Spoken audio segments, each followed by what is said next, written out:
really believes that. Instead, she patted the floor again. Come here, baby. Come on. Honey. Bill put his hand on her shoulder. Come on, get up. I'm okay. I'll just call Bill. Quinn kept her voice as friendly as she could. Go finish in the weight room so I can do this. I'll be home at 6. Bill nodded, radiating tolerance and support in spite of her illogical resistance to animal control. Sure. I'll go warm up the car for you and bring it to the door first. He patted her shoulder and said, You stay here. As if she'd been planning to follow him, and after he left, she could picture him crunching his way across the icy parking lot toward her CRX as if slipping weren't a possibility. It probably wasn't for him. Vikings loved ice, and at 6'5", 243 healthy blonde pounds, Bill was a Viking's Viking.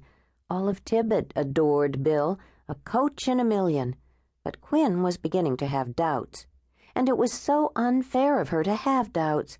She knew he'd warm the car for her, first opening the door with his key instead of hers, which was another thing about him that bothered her, that he'd had that key cut without her permission 2 years ago, when they'd first begun to date. But since he'd had the key cut so he could keep her gas tank filled, it was completely illogical that she should be annoyed. It was wrong to complain about a man who was unfailingly clean, generous, considerate, protective, understanding, and successful, and who'd shelled out hundreds of dollars in fossil fuel for her. Really, the dumbass was the perfect man. Quinn looked at the dog again and said, As soon as I get you out of this storeroom, I'm taking a serious look at my love life. Thea said, What? Never mind. You don't have any food in that bag, do you? I know I could just go in and grab it, but it's so scared. I'd rather it came to me on its own. Wait. Thea fished around in the huge leather bag she carried everywhere and came up with half a granola bar. Granola? Quinn said. What the hell? She unwrapped it and broke off a piece and slid it across the floor to the dog. It shrank back and then edged forward, its little black nose quivering. What a nice little dog, Thea whispered beside her, and Quinn nodded and put another piece on the floor, this one closer to them. The dog edged forward to take it, keeping its eyes on them, just in case.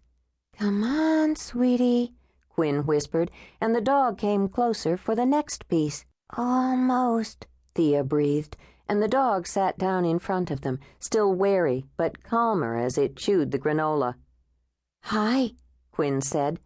Welcome to my world. The dog tilted its head, and its little black whip of a tail began to dust the floor.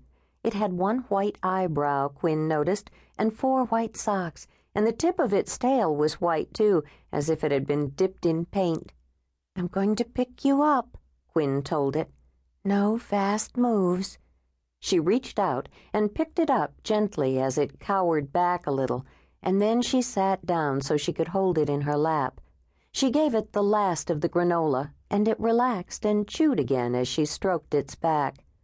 Really a sweet little dog, she told Thea, and smiled for the first time since Bill had walked in the room.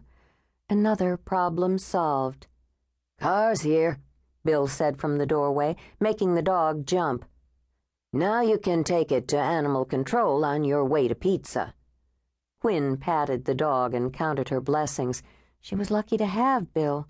After all, she could have ended up with somebody difficult to live with, somebody like her father, who lived for ESPN, or her ex-brother-in-law, who was congenitally incapable of commitment. Nick would have dumped her after a year and moved on from boredom, which was a lousy reason to dump anybody. If it hadn't been, she would have left Bill long ago. Quinn smiled at Thea. You did good. Thanks for the granola. She stood up, still cuddling the dog, and Bill walked them to the door and then outside into the cold March wind, holding Quinn's car door open for her while she asked Thea, You need a ride? Thea said, Nope. See you tomorrow. She hesitated, casting a wary eye.